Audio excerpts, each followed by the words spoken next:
Welcome to Jake's Newsletter, the podcast before the podcast, me and Puke. I'm Jake, the producer. Welcome to the first episode of Jake's Newsletter. Claudia's next to me, playing Toontown Rewritten. Everyone hop on Toontown. It's the new craze. Everyone wants to play it, except me. But this newsletter, quote-unquote, podcast before the podcast is just a little meme to plug stuff because y'all motherfuckers don't listen till the end. Goofy ass listeners, but it's okay, we still love you. So I'm just gonna plug some things. patreon.com/meandpuke. We got After Dark every week on either Tuesday night or Wednesday morning. I'm not keeping it consistent, people. Sorry about that. But every week there is usually a new Me and Puke After Dark where we review albums we missed, or we talk about random shit. Like recently we talked about concert etiquette, like what you should do at a concert according to other people, and talking about that. So interesting stuff we sometimes talk about. Getting to some other plugs, I want to plug a couple tours that members of the podcast are going on soon. So Pulses and With Sales Ahead, their Woodland Creatures 3 tour is coming up. In June 9th, they're playing in Philadelphia at the Century. On June 10th, they're playing in Baltimore at the Undercroft. June 11th, they're playing Richmond, Virginia. June 12th, they're playing Charlotte, North Carolina. June 13th, they're playing Atlanta, Georgia. And then finally, June 14th, they're playing Orlando, Florida. And something cool about that show is that the entirety of Mutant Puke, the whole cast, will be at that show. So if you want us to come say hi, take pictures with us, ask us questions, get yelled at by Keely, you can do all that stuff. Speaking of Keely is a part of Space Corolla, if you didn't know, and they are going on tour with Elders for their 2023 Summer East Coast Tour. Keely has been calling it Math Rock Summer, and on July 26th, they're playing in Charlotte, North Carolina. July 27th, they're playing at Washington, D.C. July 28th, they're playing at Lancaster, Pennsylvania? PA? I don't know. I'm sorry. July 29th, they're playing Highland Park in New Jersey with Sales Ahead and Pulses as well, so another crossover sort of thing. You can meet a bunch of Mutant Puke members in one go if you go to that show. The tour poster is wrong, apparently. I'm hearing it's at a different venue, so just wait for an update on that. And then on July 30th, they'll be in Queens, New York. That's where Spider-Man is from. But yeah, that's just our little newsletter. Thank you for listening, and I hope you enjoy this motherfucking podcast.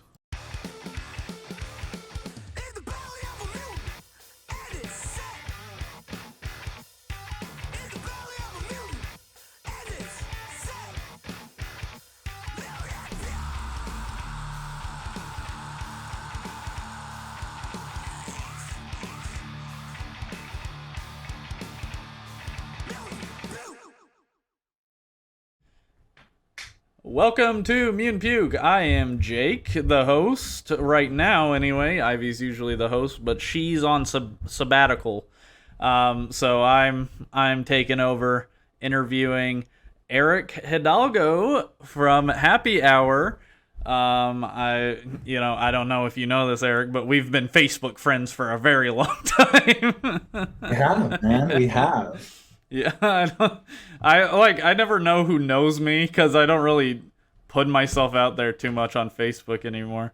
So this podcast isn't attached to my names too much on the socials. Yeah, I don't do too much on Facebook like I used to, but Yeah. I mean, I definitely remember there's a key group of people that have just kind of interacted with us from the get-go that by name I always recognize, sometimes by face. Yeah.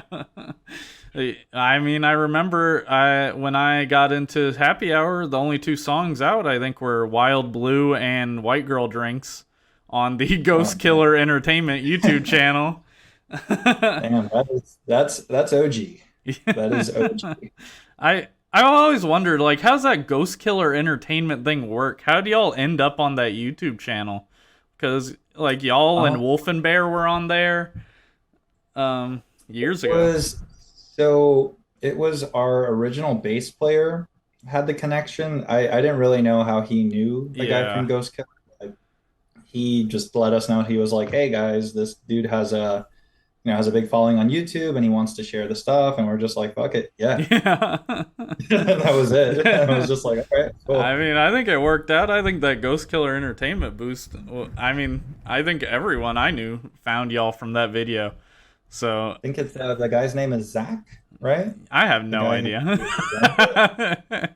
I just know he's got like, he's got the little sceney, like that scene kind of haircut. So just Yeah. kind of my association. um, I mean, I love to talk about musical origin stories on our interviews.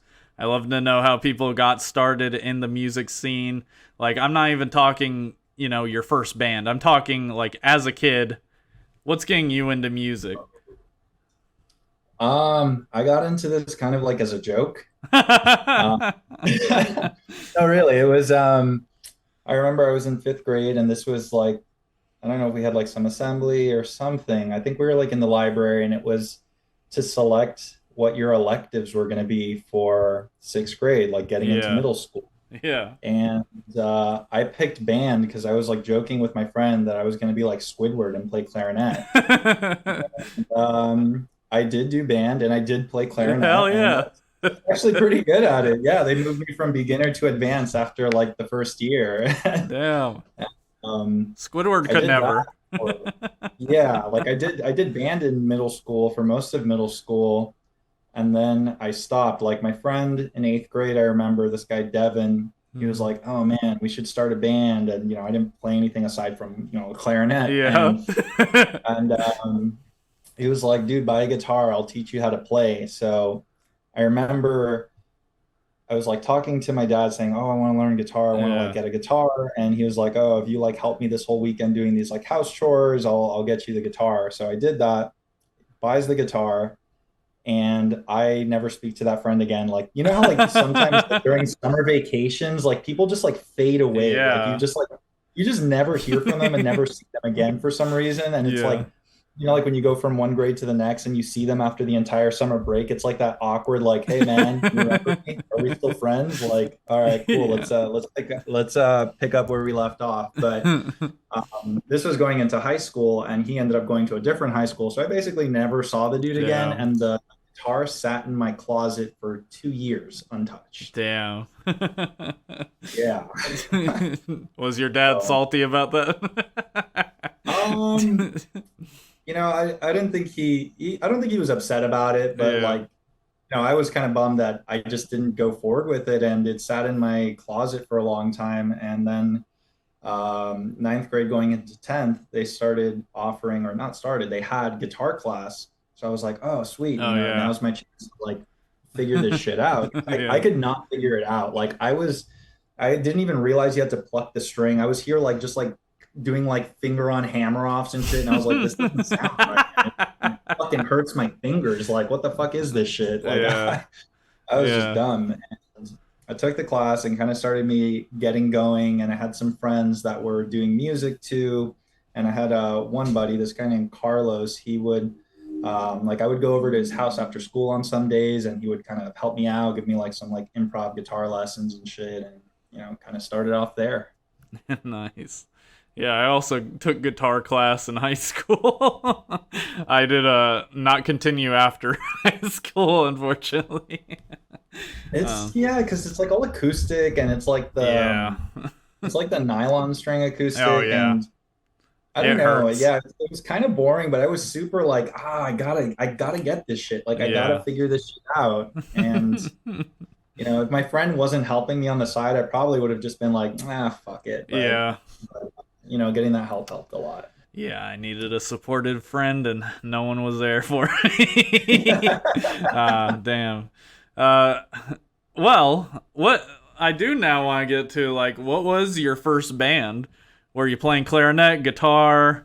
Like, I actually never played clarinet again what? after middle school. Like I wish I knew how to play it to this day. Like I just don't want to spend like $200 on a cheap little clarinet and be like, what the I'm fuck do sure I it's like do? riding a bike.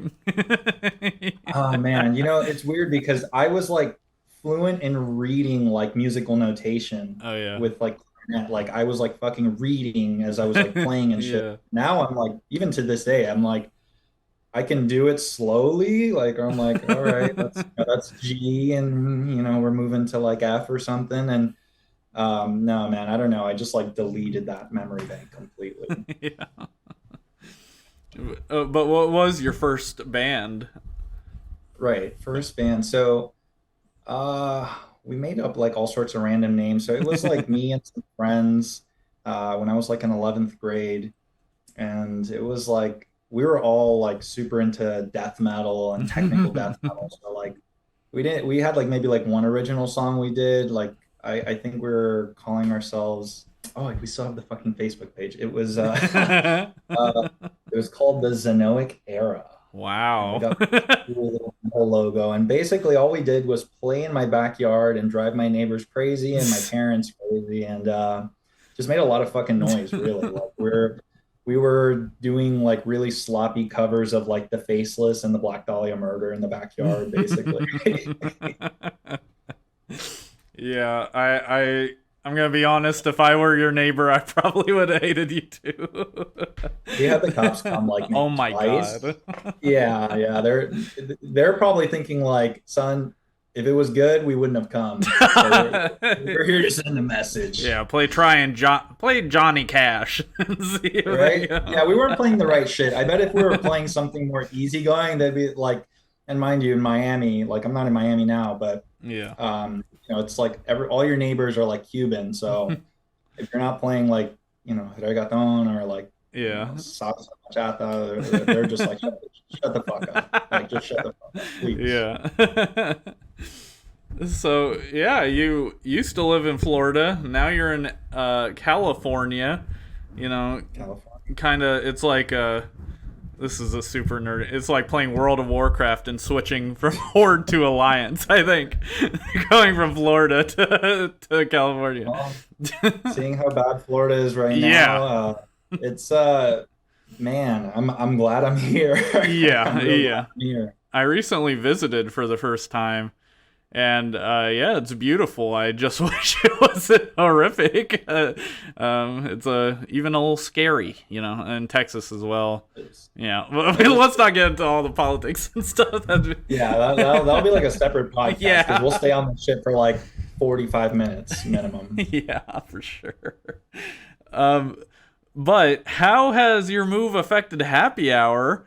Like, how's the band dynamic work now? So the guys flew out in August of last year, and we did a little mini run with Andres Mm, and the Color 8, which was really fun. yeah. Um, I still go back to Miami because my family lives in Miami, so Hmm. we'll probably still every time to time do some shows in South Florida.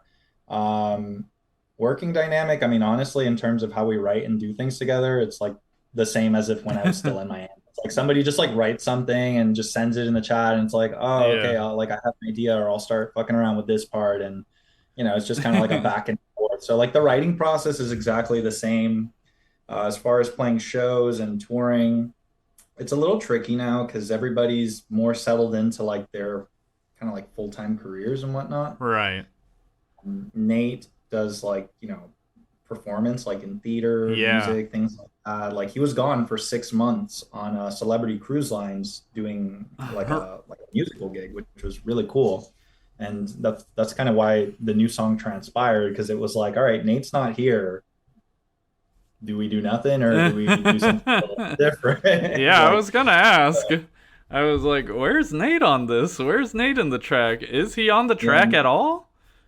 he's not. He's He is not. not on the track. Uh, So we're taking it as last track, Note to Self was like a full Nate song yeah. completely. So this is a full Eric song now. Oh boy. And then next one's got to be a combination, I suspect, or maybe it's just all guitars. I don't know. It's just like Kevin playing bass and there's just nothing else. Yeah. But Kevin does sing. Hmm. Some people don't know that, he's been in the project now for like maybe 2.5. Actually, no, since early 2020. Shit, man, my sense of time is like fucked now since Yeah. COVID. Yeah, Kevin's been in this now for about 3 years, and he came from another project that he does called Common Luck, but he sings too. So we're Whoa. probably going to incorporate something with him doing some vocals as well too. So maybe there'll be a Kevin song. That's sick as hell. I love that shit. Like I love like bands with like four vocalists. It's so awesome. We're going to be like Mastodon basically. Yeah. So mental health. Do you want to talk about it a bit about? So this will come out a few days before, but not super long before the drop. So we will have a little tease somewhere in this episode. Maybe I'll call it out. Maybe I won't. I haven't decided yet. Like a surprise drop randomly in the middle of the episode. But a little clip of the song. Let me just say, this shit. Man, I texted you. It knocked my socks off. That was like the whitest thing I could have said. I should have said, "Oh, jeez!" Like, I cannot believe. It's Flash, buddy. Yeah. But no, I'm a fan of those. Like, I like those old school sayings, like like my Jimmy's or Russell type shit. Like, I like that. I'd say shit like Look here, Buster. that. But no, mental health. It's an ass beater. It's like I don't know if I was trying to think of all the happy hour songs if there was any I would say are heavier than this, and I don't think so. I mean, there's definitely some heavy contenders for sure, but nothing is this hardcore. So y'all just went balls to the wall with it, like.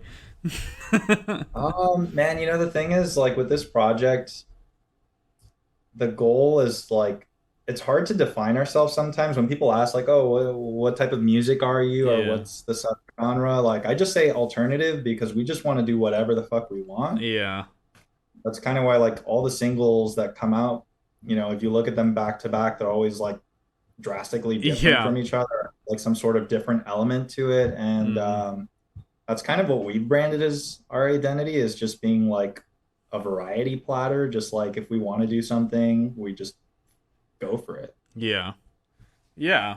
You've always had a really unique sound. You've never just been a post-hardcore podcast, or Jesus, post-hardcore band. Jesus, I found the word. Yeah, you've always been a little unique in doing different things. So is Happy Hour? So Mental Health comes out. Is there anything following Mental Health down the pipeline? Is there a release it's leading to, or are you just singles for right now? Just singles. I get Yeah. this question a lot. Is people have asked us a lot of times, is when's an album gonna come Yeah. out?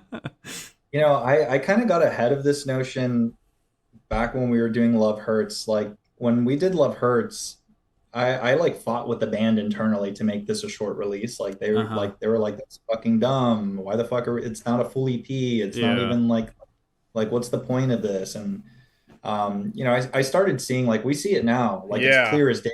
All pop artists, all musicians are like kind of in tune to the Spotify algorithm and kind of like how things pick up traction by release. And we see it where like a full album comes out and it's almost like this trickle down effect where Uh-huh. like the first singles release get all the attention and then everything else just kind of like gets buried. Yeah. Loyal fan base will listen through, but it doesn't get that same recognition. Mm-hmm. So that's kind of something we adapted earlier on. But to be honest, one of the biggest factors in why we're not doing like large releases and have just been doing singles is Mm-hmm. fucking expensive, man. Yeah. Like it's Yeah. a lot of money. And we're self-funded, we're not on a label. Uh-huh. uh Yeah. we've had label approach before, but I mean, all a label is basically a bank saying like, I'm going to front you the money, but you still owe it to me and I'm going to own all your shit, or own a Yeah. large percentage of your shit. And we're like, fuck that, like what's the point of that? Yeah. I feel like more DIY bands are realizing that now. Like, I've definitely had some friends burned by joining smaller labels, and it's just like, okay, they didn't do any of the promotion they said they would do. They fumbled the release wholesale, like, and they own all your shit. It's like garbage. Yeah, and you're just stuck in a rock and a hard place. Yeah. And I think like the big selling point that everybody wants to get out of a label relationship, more so than just like getting funding to do the project, is booking opportunity, Yeah. where they're like, oh my God, I signed to this label, so my name is now kind of like on a list of like official artists, which kind of gives me some sort of credibility. And the artist, the label has connections to their own artist roster, which, you see it all the time, like junior artists on labels start getting put together to be openers for like large headliners, things like that. And Yeah.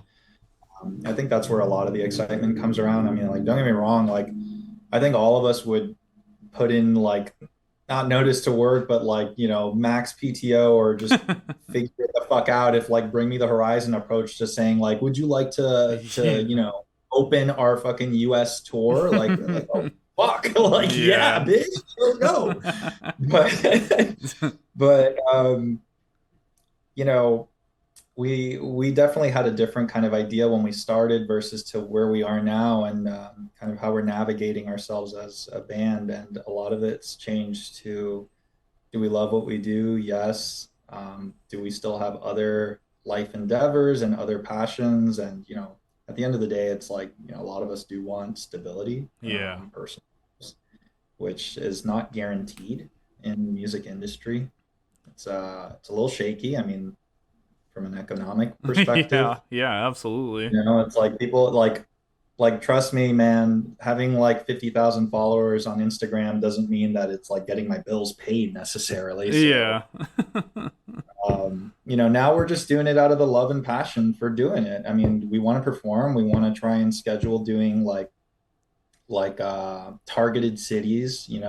We've had our eye on doing like New York and a couple other major cities for Northeast, and that's kind of like our game plan. We'll schedule things around our personal life schedule and try and hit like some of those major areas if we can.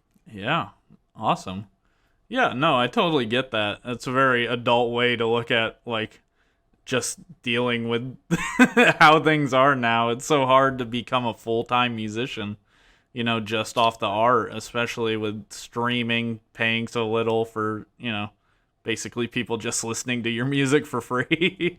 Yeah, it's I difficult. will say this. I mean, yeah, streaming doesn't pay a lot of money, but people hate on it a little more than I think they should. Because and I'm not here like trying to like, oh, Spotify, you're so great. Thank you so much. But but the reality is, I mean, you do get something for it. And for us, I mean, for maybe the last honestly, everything since Love Hurts, like all of the music that we've recorded and put out since Love Hurts, we paid for with Spotify stream revenue, like everything.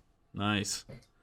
And I mean, at the end of the day, we're like, hey, shit, it's not coming out of my pocket. I'm happy about that. So, and it's helped grow the fan base in a lot of different ways. I mean, when I go on YouTube, it's like, oh, found off Spotify, and the Spotify radio, it does some groundwork for you, which is like awesome. Yeah.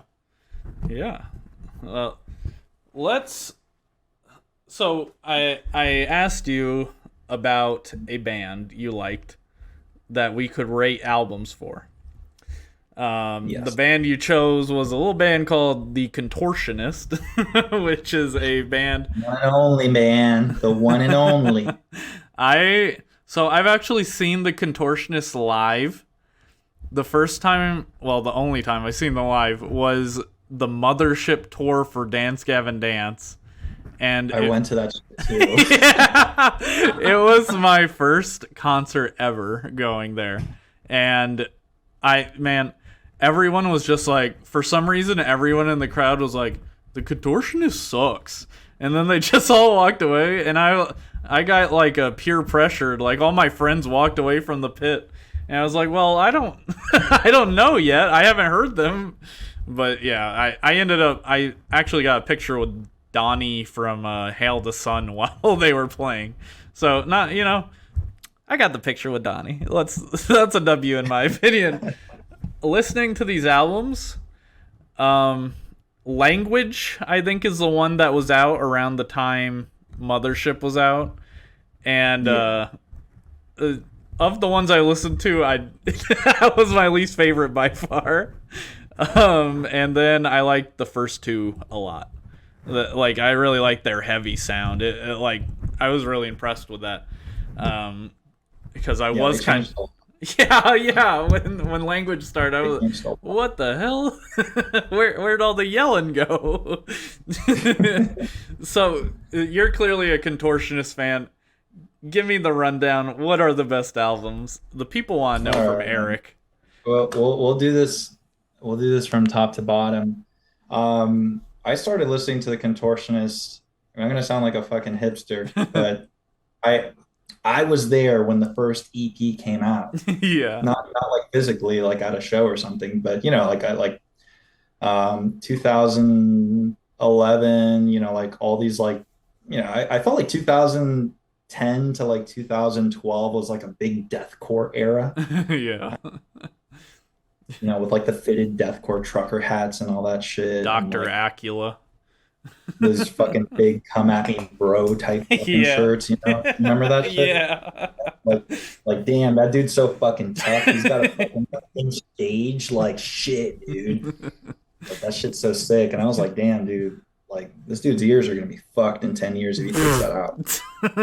No hate to anybody who has plugs. Love them, own them, and you're, but it was just funny because there was like so much of that going on. But whatever, I digress. So that's when I started listening to the Contortionists.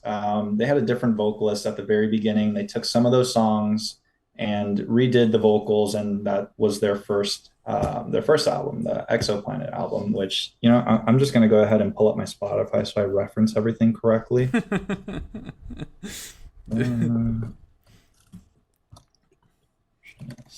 I love hearing a lore master talk about a band. It's so like people who love a band and know all the history. I love that shit. So I don't know. Well, I don't know the guy. Like I can't name them by name. Yeah, so I'm not that deep where I'm like, oh man, whatever the fuck his favorite color is blue and he has a home in Massachusetts. Corgi is like to die for. Too deep. So I'll start off with ranking from my favorite why, and then just kind of go down the list from there. Sure. So maybe a lot of people will disagree with me here, but I'll count their EP too. Okay. My top album for them is definitely Clairvoyant, the release they did in 2017, which was a huge dramatic shift where there were basically no harsh vocals at all. Wow. It toned down a lot. Like some of the songs, like Clairvoyant itself has like a really heavy groove to it. And when you listen to, just the guitar parts, I downloaded tabs because I wanted to like see what they were doing in some of the songs, and it's all standard tuning. And I was like, wait, what? This shit's in standard? Like, but it sounds super fucking heavy, or like standard or drop D, but still like standard nonetheless. Yeah. Honestly, this album, like it has to be one of those, it's one of those things you want to dive into lyrics. Like you'll connect with it so much more if you get into the lyrics for it. It's really well written. From a songwriting perspective, like to me, it is just their best album. I'll hand down second place to Exoplanet, the first album. So that's the one where you get all the cool, fun, progressive, like noodling, lots of like really harsh, heavy parts. And, this album is really what makes their live show fun, where you get a lot of those like chill, cool, vibey moments. And then they're like, all right, we're going to play Oscillator, and the fucking lights all turn red. People just start fucking swinging, and you're like, fuck, what the fuck just happened? And it's just, this album is just fucking like, it's just super dynamic and really just, I don't know, cool spacey vibe. Like the whole space deathcore thing was just like in full blown fucking effect with like, the Faceless and Rings of Saturn, and everybody wanted to do fucking space themed, some better than others. But that album kicks ass. Definitely number 2 for me. Number three, I'm gonna put their last EP that just came out in 2019, waiting for their next fucking release. Uh, Our Bones, and this one, still stayed kind of like in consistency to the tune they've been singing with Clairvoyant. Was proggy but still really well written. This kind of let some people relax because you got some harsh vocals on the EP, so people were like, "Oh, thank God!" Like it's not totally going away. But really good. And then from there, probably Language. Language is going to be number four, and this one's probably their most popular album because of Oh, Language One and Language Two. yeah. Yeah, their top song is from this album. And this is like our tour driving or whatever little tours runs we've done. This has been like kind of it's been like a ritual thing we do that like every time we're like on the road or to a show, we have to sing like me, Nate, will sing like the whole like Language One and Language Two from like start to finish. So like together, that's like fucking 10 minutes of us just fucking doing singing along to this whole fucking song. Yeah. Really good album, super proggy. My issue with this album is that outside of like Language One and Two and maybe Primordial Sound, like the rest of it's kind of like unmemorable. Yeah. Not afraid to say that, a lot of it's boring. Uh-huh. It is kind of boring. This was the And one then, I listened to, and I was like, well, "What happened? Where'd the energy go?" Um, yeah, like it starts off cool and like mystical because they, yeah. they were open language for that. Mm. So it has like this cool mystical and it's like a really big buildup throughout that. Language One and Two is like this really cool dramatic buildup, but you still get like this good chunk of heaviness throughout it, like in the middle to end. Mm-hmm. But the rest of the album is just kind of like, oh man, like if you played snippets from other random songs, like I know it was from the album, but I wouldn't be able to call out what song it was. Like it's like, you hear it in passing because you forgot to hit skip kind of deal, right? Yeah.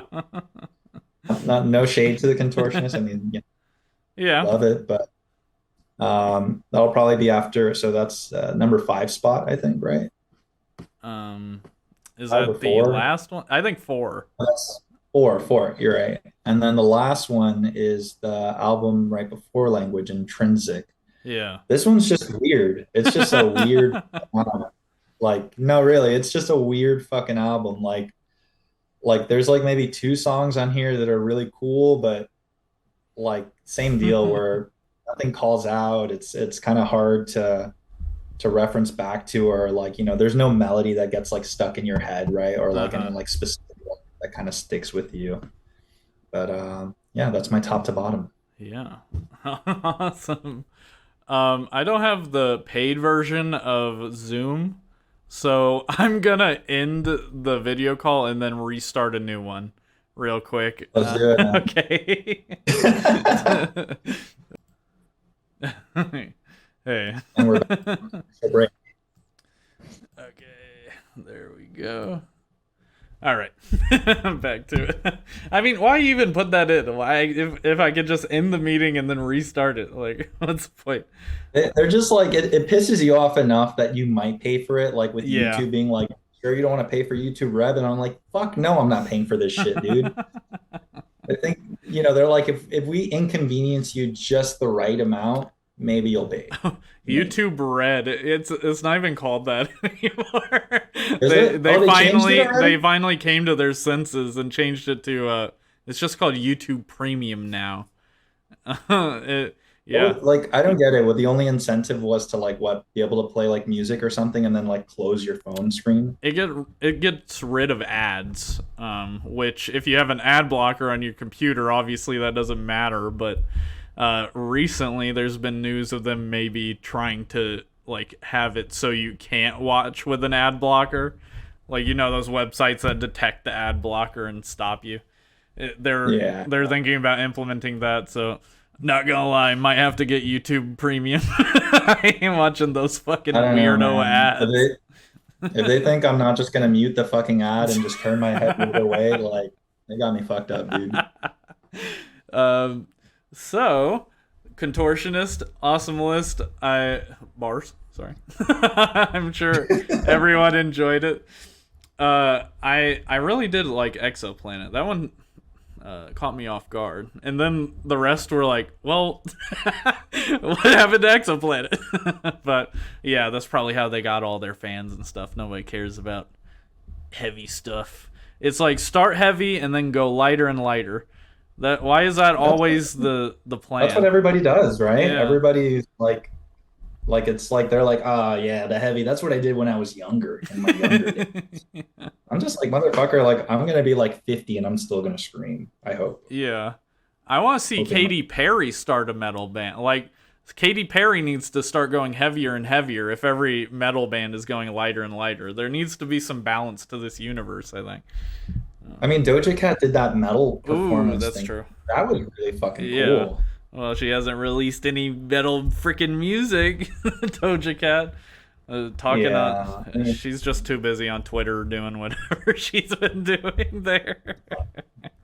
I don't know. Pop, that's one thing I appreciate about like maybe not pop, like not like Dua Lipa, Harry Styles, but like, Yeah. hip hop has definitely been more experimental Yeah. than I think a lot of rock music coming out. Like hip hop has definitely grabbed a lot of alternative elements. We see it a lot now where like alternative hip hop is like its own thing now. I think it's fucking sick. Yeah, it was Trippy Red, and I think Lil Yachty this year had a record we reviewed on the show. That was pretty interesting.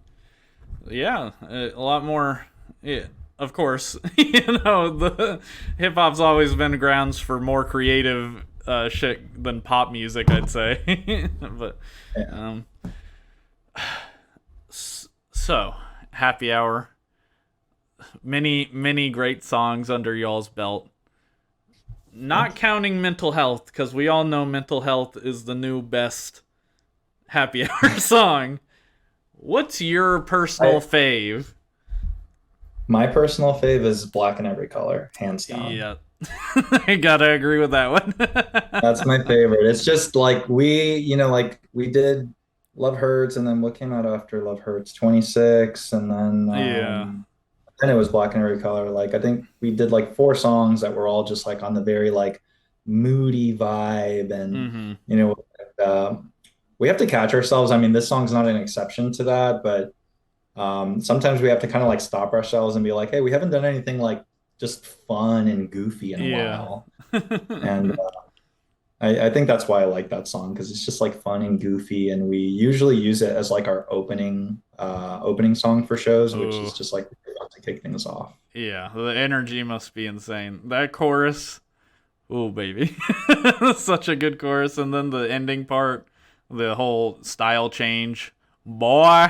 That was that honestly, that's just us like ripping off Tenacious D. I remember like sending to like our former drummer. He was like laying out the song and like he wrote it. He like instrumentally he wrote that, and I remember sending him like a voice memo. I was like, dude, at the end I want to do this. Like I want a bridge outro, and I just like did like I just sent him like an iPhone note of like like piano going like ding ding ding ding ding ding ding ding ding ding ding ding. And then he took my shitty voice memo and then made it into a full beautiful part. And yeah, like Nate wrote out like that whole skit and everything, and like the idea was to do like Kickapoo, like Yeah. that whole fucking scene with like the dad and like his son and shit. It's so crazy you're talking about that. I just watched Tenacious D, The Pick of Destiny, the other day because I watched fucking Mario Up here. movie, and then I haven't seen that yet. Don't spoil it. oh, I haven't seen that. I promise you there is nothing to spoil, but Oh, Jack I mean, Black I've seen kills like it. half of it on TikTok. Yeah, Jack Black kills it, and so I wanted to watch School of Rock because I've never seen that, and I wanted to see like You've never seen School yeah, of Rock? yeah, it was incredible. He breaks a lot of Dude, laws School of Rock in is that shit. movie. He breaks so many laws. He should probably go to jail. But that was a great movie. And then it got me back on my Tenacious D shit. I'm watching, the movie, and now you're talking about it. That's what I call synchronicity. We're hoping to do something fun like that again. Yeah. I'm writing a new song right now. Like instrumentally, it's like Hmm. almost done, and it's very more so on that kind of like upbeat rock Yeah. type of vibe. Like it's not going to be heavy or anything like what mental health is. It's Uh-huh. more just like rocky and like Yeah. I feel like it would be something like that you would pull from School of Rock. So we'll dip back into like our Jack Black pool and try and get that vibe going again. Yeah. I've always loved like the Nate just saying I'm not made by design. Like those lyrics are so hard at the end. Yeah, just an all-time classic for me. I Before that song came out though, Wild Blue. I was the biggest Wild Blue defender on earth. Um I man, my under I we put out Wild Blue, and then after we were like, yeah. we were like kind of like lukewarm on it. Sometimes it like strikes us, and we're like, yeah, but then Yeah. most of the time we're like I don't think we've played it live since like Oh 2019. my god. Yeah, we haven't played that song live in a long ass time. And also Nate, I not to put him out there, like I don't think he can do the whistle tone thing ananymore. Oh really? Like the whole thing he does in like the little reggae break, like he Yeah. does that. Like I can't do that shit. Voice will crack.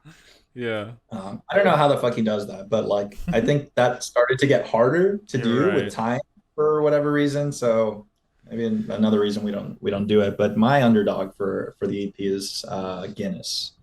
Oh I yeah. feel like Right. I feel like that's one that should that's been like under the radar. Yeah. I mean, I kind of feel like the Love Hurts EP blew up and the Dreamcast Trash EP was kind of, overshadowed a little bit.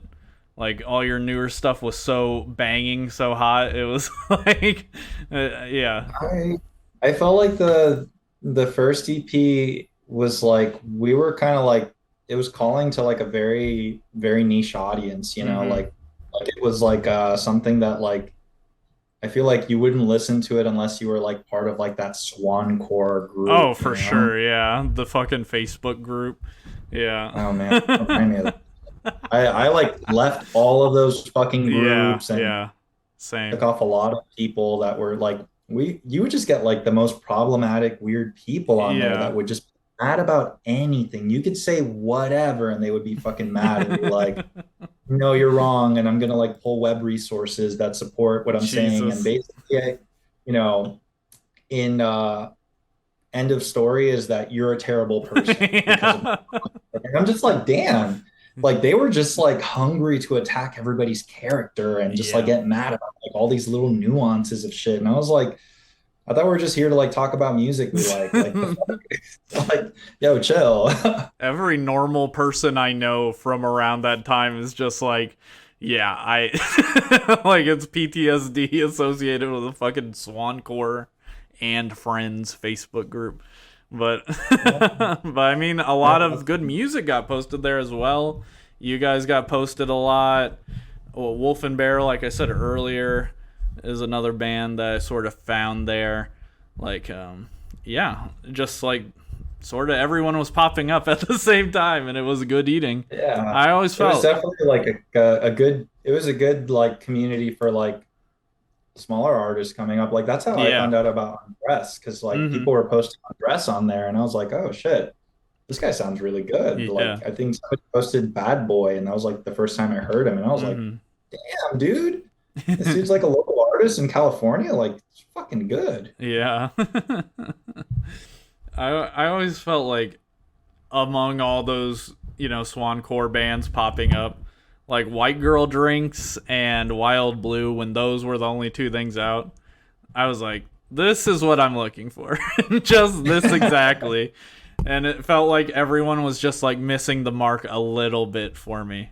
But y'all held it down for so long. And I'm glad you're like making a stronger comeback, it seems. I mean, you're doing it for fun, like you said, but I'm just looking forward to more. I can't wait to stream Mental Health over and over. Uh, I mean, should we let the audience listen to a piece right now? Let's do it, man.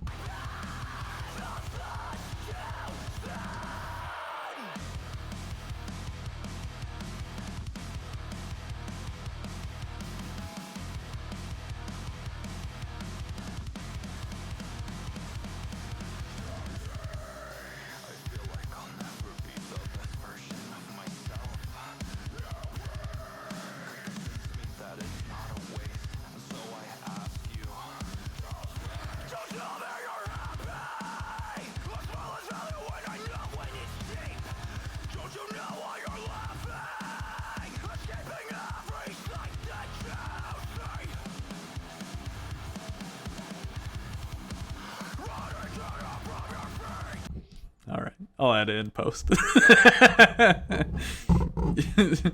I love that. Like, what did you think now that you now that you heard that excerpt that happened in real time? Yeah, it blew my dick off. Really had that Tenacious D energy. That fucking song. I did not mean to blow your mind. Jack Black kills me. So, this is about how much I can usually interview someone before I start getting bad at it. Y'all want? I'll start interviewing you, man. Oh no. What's the podcast schedule look like? And tell me about who were your first podcast influencers? How do you feel about Andrew Tate and Oh my God. Joe Rogan and other men who are very confused and angry? Well, they're my favorite, first things first. I feel very sympathetic to their cause as an angry white man myself. I'm actually outraged about the Pokemon card prices. They keep going up every fucking year.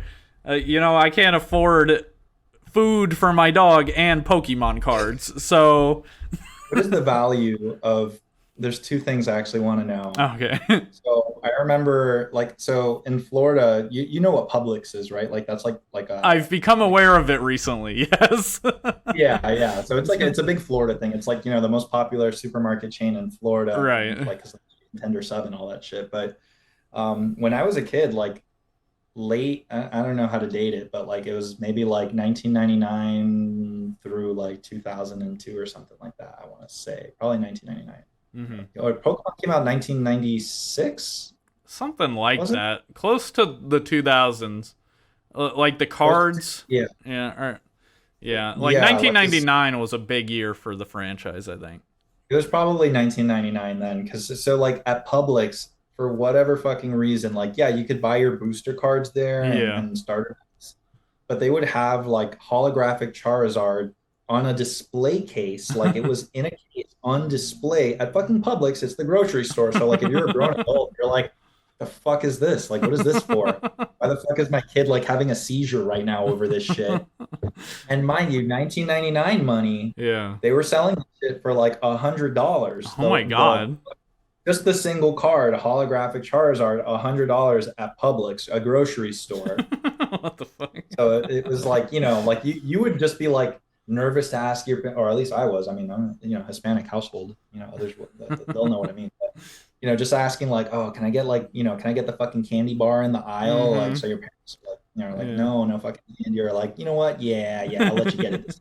Oh fuck yeah, because you're like, yeah, I know it's like $1. It's like $1. So like $100 to like my mind back then was like, fuck, dude, I'm basically asking him to like put a loan down on a house or something. And I'm curious if that didn't hold value or do you the holographic Charizard? Yeah. I'd say that's one of the most valuable Pokemon cards of all time.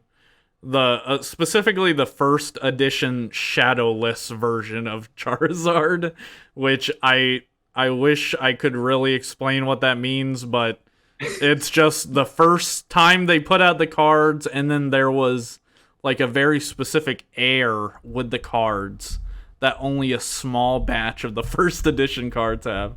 So it's like rare on top of rare on top of rare. So that card is probably valuable. It's probably in the dumpster somewhere in a landfill or something, most likely. Like most holographic Charizards ended up. Because no one could have possibly known these children's cards would become one of the most valuable things on Earth. I felt like we thought about it like in middle school or high school, and we're like, oh, I should save this. Like maybe this will be worth money later. And then you moved or something, or it was like in a dresser that got thrown away, and you're just like, oh, fuck. Yeah. I'm a little too young for like the first release of Pokemon. Like, a lot of people that were like old enough to remember that stuff, they they would talk about like Pokemon card economies, like trading cards with everyone, like for items, like bartering with fucking Pokemon cards. I never had any of that like I'm like not I was born 96, so if it's, getting hyped up at 99, I'm only 3 years old, so not really hitting Yeah. the card game I'm a demographic. 92 baby, so like it Right. was like, yeah, elementary school. It was like a big fucking deal for kids. Like I remember like, kids would like do fucked up shit where they would like trick kids who were like brand new into it that didn't know shit, and Mm. they'd be like, "Oh, dude, I'll trade you like this card's super common. Like you probably don't even need this one. I'll trade you like I got this really good card. Like I'll trade you for it." And they're like, "Okay." And they're trading you like a fucking Bellsprout for your Gengar and shit. Like just fucked up shit like that. And you're like, when you realize you're like, kid starts like fucking crying, and the parents are like fucking coming Yeah. over being, "Oh, your kid fucking hustled my kid and shit." Like, The I Pokemans are banned from school. No more. You know what got banned when I was in school? Silly bands. You ever remember silly bands? silly bands. I do remember silly bands. I don't know why they were Little so shaped popular. rubber bands. Like it Yeah. was like in the shape of like a fucking character or something like that. Yeah, yeah. It'd come in like these little bags, and then there were like, I don't know what the true silly bands brand was, but there were just hundreds and hundreds of knockoffs. Like imagine what are those things called? Fidget spinners, like to the maximum degree. Like just so many fucking rubber bands shaped like ducks in a landfill now. They would just sell us like any fucking Yeah, garbage, man. And, yeah. like you would eat that shit up as a kid.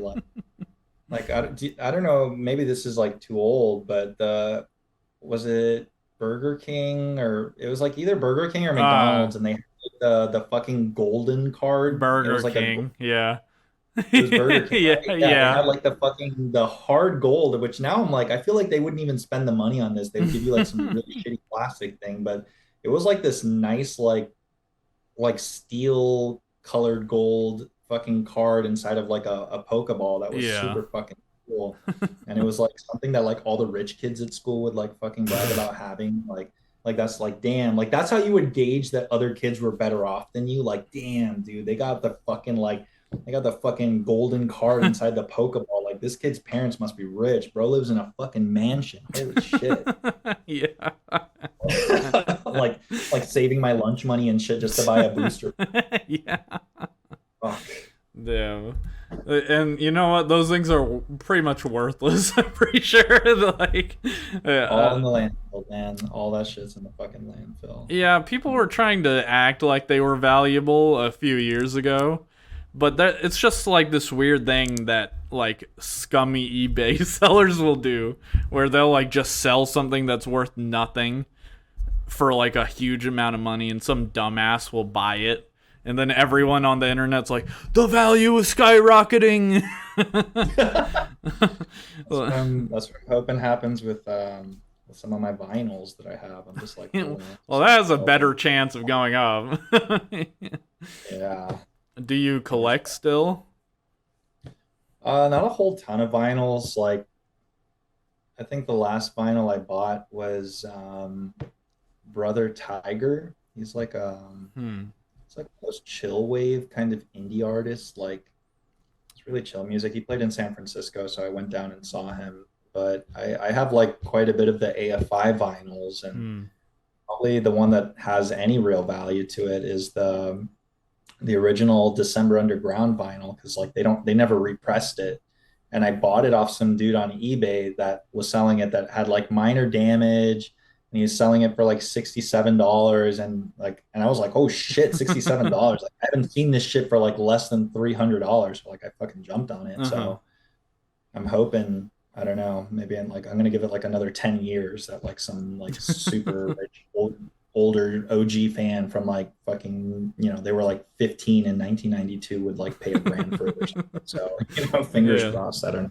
Preying on Gen X. Yeah, Gen X, man. Fuck Gen X. Yeah. No, I mean, kind of, yeah. don't. I don't want that getting cut into like an excerpt where it's like ageist fucking shitty musician, and it's just like fucking all these like little what do they call those things? They do this in politics all the time, where they do like those fucking little snippets of them saying 3 words or like a small sentence out of context to like make them look shit. Oh, I don't know the word. I I can't love think. Gen X. They're great. Yeah, Gen X, you definitely didn't fuck anything up. It's definitely not your fault. Love Gen X. Yeah, that's a good one. Shout out That's a to good Gen point. X.